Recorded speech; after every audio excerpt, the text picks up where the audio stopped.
প্রিয় নারায়ণগঞ্জবাসী, আসসালামু আলাইকুম রহমতুল্লাহ বারকাতু। আল্লাহর ঘরে দাঁড়িয়ে আপনাদের সবাইকে সালাম জানাচ্ছি। সবার জন্য মন খুলে, আপনাদের জন্য, আমার এলাকাবাসীর জন্য, দেশবাসীর জন্য, সকল মুসলিম মুমিনাতের জন্য দোয়া করেছি।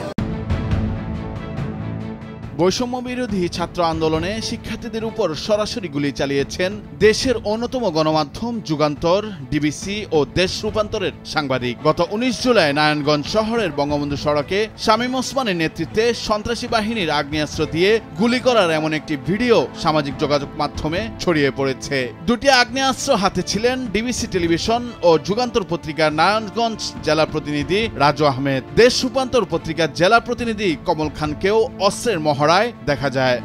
তার ভিডিওতে দেখা যায় শামীম ওসমানের বাহিনী আগ্নেয়াস্ত্র হাতে মুহুর্মুহু গুলি ছুটছে সামনের দিকে। ভিডিওতে শামীম ওসমানের শ্যালক ও বাংলাদেশ ক্রিকেট বোর্ডের পরিচালক তানভীর আহমেদ চিটুকেও গুলি ছুটতে দেখা গেছে।